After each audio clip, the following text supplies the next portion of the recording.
रायगड जिल्ह्यातील उरण तालुक्यात 3 लाख, शहरात 35,000 लोकसंख्या आहे।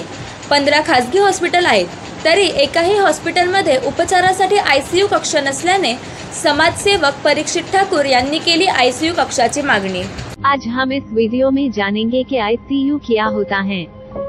आईसीयू में ऐसे पेशेंट को एडमिट किया जाता है जिसको गंभीर रूप से कोई बीमारी होती है या दुर्घटना के कारण मरीज गंभीर रूप से जख्मी हो जाता है। इन पेशेंट के लिए अस्पताल में एक स्पेशल वार्ड होता है, यानी कि रूम होता है, जिस वार्ड के अंदर लेटेस्ट टेक्नोलॉजीज की मशीनें होती है। उस वार्ड के अंदर पेशेंट 24 घंटे डॉक्टर और नर्सिंग स्टाफ की लगातार निगरानी में रहता है।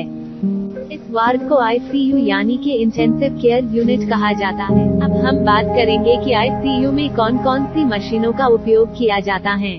सबसे पहला इक्विपमेंट होता है मल्टीप्रा मॉनिटर, जिसे vital sign monitor, heartbeat monitor या आईसीयू मॉनिटर भी कहा जाता है।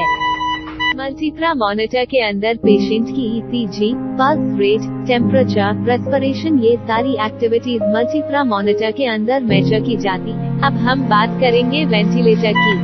वेंटिलेटर का यूज तब होता है जब पेशेंट की रेस्पिरेटरी सिस्टम यानी कि ब्रीदिंग सिस्टम काम नहीं करता है। वेंटिलेटर पेशेंट की सारी रेस्पिरेटरी बाहर से कंट्रोल करता है। कैथेटर मूत्र को निकालने वाली एक ट्यूब होती है। अब हम राइस फीडिंग ट्यूब के बारे में जानेंगे। इसका इस्तेमाल तब होता है जब पेशेंट भोजन करने के योग्य नहीं होता।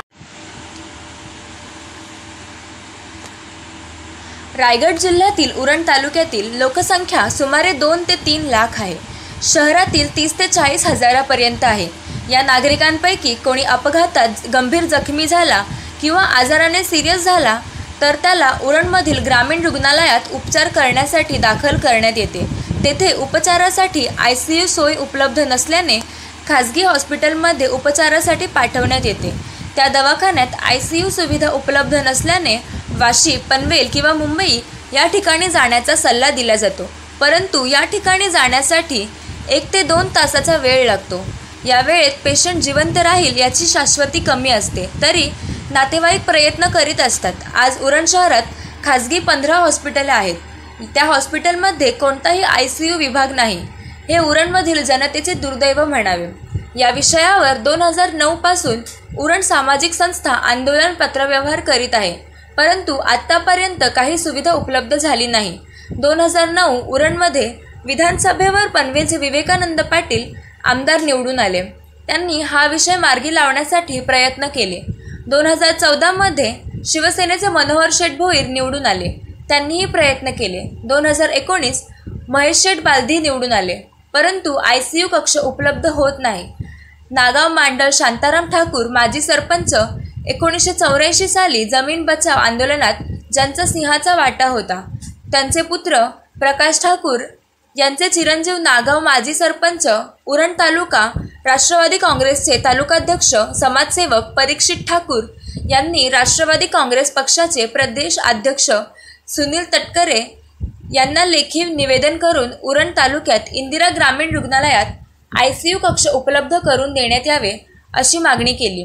तसेच इंदिरा ग्रामीण रुग्णालयाचे वैद्यकीय अधीक्षक डॉक्टर बा कालेल त्यांच्याबरोबर चर्चा केली। यावेळी अधीक्षक बा कालेल यांनी अधिक माहिती दिली आहे। ही आहेत क्षणचित्रे। Bureau report, active Marathi news channel, Raigad विभाग संपादक रमेश थळी, उरण, रायगड।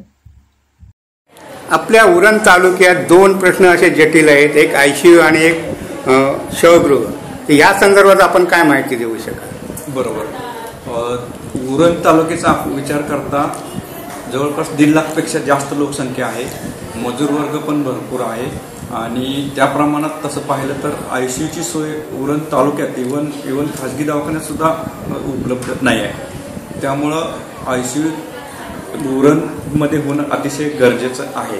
ते आपल्या हॉस्पिटलमध्ये झालं तर उत्तमच, त्यासाठी प्रयत्न होणं या परिसरातून गरजेचं आहे। लोकांची सोय होईल, त्यामुळं लोकांना पुढे पाठवण्याची गरज पडणार नाही।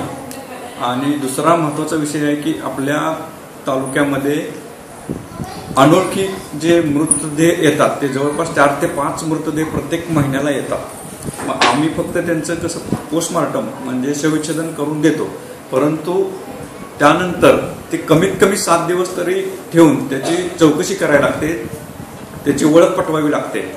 हे काम पोलीस करतात, परंतु त्यांना या गोष्टीचा भरपूर त्रास होतो. कारण या तालुक्यामध्ये शवाग्र नाही, म्हणजे अनोळखी ज्या बॉडी आहेत, अनोळखी जे मृतदेह आहेत ते ठेवण्याची आपल्याकडे सोय नाही.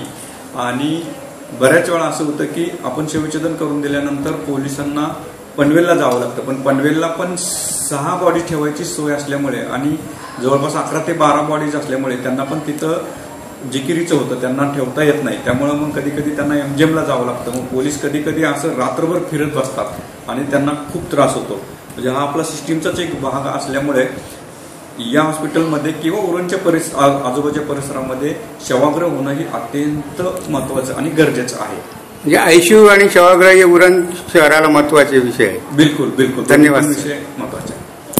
Bureau report active Marathi news, Ahmednagar.